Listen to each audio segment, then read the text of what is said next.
Assalamu alaikum. Nowadays, we are discussing about advanced orthosis and prosthesis.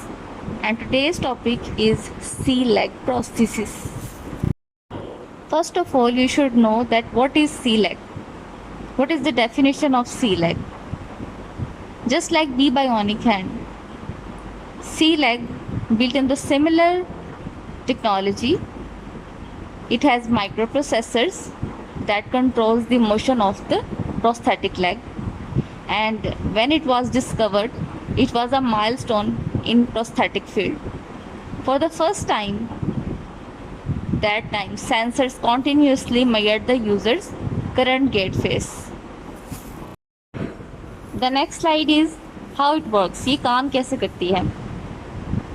As I have told you that it has microprocessors और इसमें 50 sensors हैं जो कि feedback send करते हैं inside the knee joint. जो artificial knee joint लगाया गया है वहाँ पे माइक्रो प्रोसेसर्स हैं, और ये माइक्रो प्रोसेसर्स अपने अंदर क्योंकि इंफॉर्मेशन स्टोर करते हैं,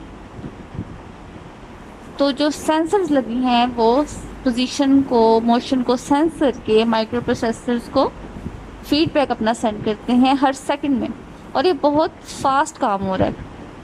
दो sensors record stress level inside the knee joint every 0.02 seconds.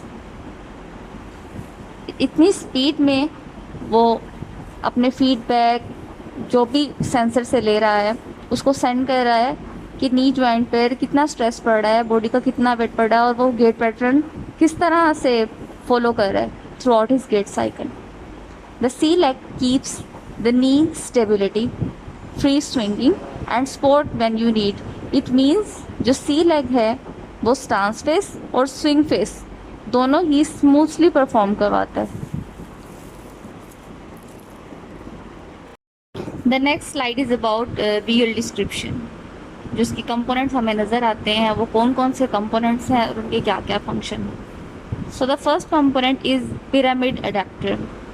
Pyramid उसकी शेप की वजह से उसका नाम पिरामिड है. और अडेप्टर क्या होता है? Adapter it is a device that make possible to connect two or more pieces or components for a combined function. So यहाँ पर भी पिरामिड अडेप्टर जो है it connects the C leg to the prosthetic socket. Socket क्या होता है? जो residual limb stump के साथ डायरेक्टली अटैच होता है, और यहाँ पर डायरेक्टली जो सेंसेस करने हैं, सिग्नल्स लेने हैं, वो क्योंकि स्टम्प से ही लेने हैं, तो यहाँ पे अडेप्टर कनेक्ट किया गया. The next component is electronics. Electronics means कैसी टेक्नोलॉजी है, कैसे वर्क करती है ये. इसमें जो है वो जो सॉफ्टवेयर है उसमें पहले से ही थाउजेंड्स ऑफ गेट साइकिल्स पहले से स्टोर कर रखी हैं, और वो एल्गोरिदम बेस्ड हैं. कोई कोड्स होंगे उनके उसमें थाउजेंड्स ऑफ इंफॉर्मेशन स्टोर की हुई हैं, और जो पेशेंट्स खुद भी परफॉर्म करता है उसको भी ये अपने अंदर स्टोर करता है कि ये पेशेंट ऐसे गेट परफॉर्म कर रहा है. The next component is lithium ion battery. The most important part कि इसमें जो बैटरी स्टोर है वो कितनी देर तक चार्ज हो सकती है और उसकी ड्यूरेबिलिटी क्या है. तो लिथियम आयन बैटरी जो होती है बहुत ड्यूरेबल होती है, अच्छी मानी जाती है, और ये कितने आवर्स तक काम कर सकती है? 2 दिन तक. 2 दिन तक ये चार्ज होके फुली परफॉर्मेंस अपनी दे सकती है. The next component is knee angle sensor. It constantly measure the angle and angle speed of the joints. Knee angle sensors में जो सेंसर्स मौजूद हैं वो कॉन्टीन्यूसली मेजर कर रहे हैं कि उसका अदर जॉइंट्स के साथ क्या एंगल बन रहा है. It is because between the hip joint और प्रोस्थेटिक एंकल जॉइंट, तो it constantly measure the angle of these joints also. The next component is hydraulic cylinder. It means in this cylinder there is any fluid, और इस fluid की वजह से ये बहुत important काम करेगा. ये जो है वो through out the gait cycle चल रहा है, बैठ रहा है, उठ रहा है, जो भी अपना फंक्शन परफॉर्म कर रहा है वो एक स्मूथ पैटर्न में होगा और कॉन्टीन्यूस होगा. Next component is carbon fibre frame. इन सारे कंपोनेंट्स को कवर करने के लिए जो फ्रेम बनाया गया वो कार्बन फाइबर का बनाया गया।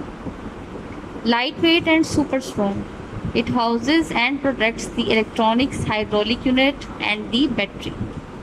ये सारे कंपोनेंट्स जिसमें टेक्नोलॉजी है, इलेक्ट्रॉनिक्स यूज़ की है, हाइड्रोलिक यूनिट यूज़ किया गया है, जो जॉइंट है और बैटरी वगैरह, इन सब को कवर करके प्रोटेक्शन देता है आइदर फ्रॉम डर्ट और from any accidental situation.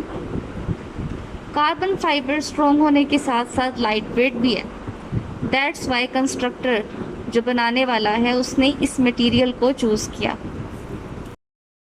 The next component is tube adapter with moment sensor. Double function देता है। It measures the ankle movement from the heel strike to the toe off and lets the microprocessor know where the user is in the gait cycle. It means throughout the stance phase of the gait cycle, it records. And in the first slide, we have read this that it has thousands of gait patterns already installed. उसकी installation की वजह से जब वो कोई stance face के किसी भी सब फेस में होगा, heel strike, foot flat, mid stance, heel off top, तो ऑलरेडी ऑटोमेटिकली सेंस कर लेगा कि ये किस सब फेस में इस वक्त मौजूद है। The next slide is how it's used. कब ये यूज़ की जाती है, कैसे काम आती है। Obviously it's used for walking, but in what other ways can it be used? Amazingly it can be used for running, climbing, skiing, kicking, standing, driving, skating and cycling or any other everyday activities that you could not do as a amputee.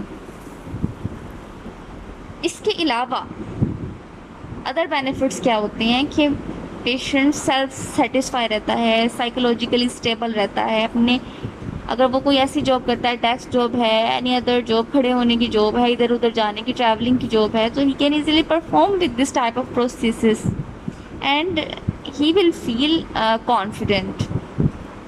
I have seen many people including sportsman, because ये running भी provide कर सकता है, running भी smooth दे सकता है without any fear. So, I have seen many people, including sportsmen, with this type of prosthesis, and I have seen how much they are satisfied in their life with this advanced technology. They are happy and positive. आगे हम पढ़ते हैं कि these each activity can be activated through 3 different modes. अच्छा, इसमें जो mode selection की option भी है कि अगर आप कोई वॉक पे जाने लगे हैं, वॉकिंग करने लगे हैं, तो अगर आप वो मोड सिलेक्ट कर देते हैं तो वो उसी तरह आपको उस पैटर्न के थ्रू अलाउ करेगा, इजी हो जाएगा आपके लिए भी और प्रोस्थेसिस के लिए भी। सेकंड मोड किसके लिए है? स्ट्रीनस एक्टिविटीज़, यानी कि डिफ़िकल्ट एक्टिविटीज़, कोई कर्व्स हैं, कोई हर्डल्स हैं, स्टेयर्स हैं, इस तरह की चीज़ें। तो सेकंड मोड जो है वो स्ट्रीनस एक्टिविटीज़ के लिए है, डिफ़िकल्ट एक्टिविटीज़ के लिए।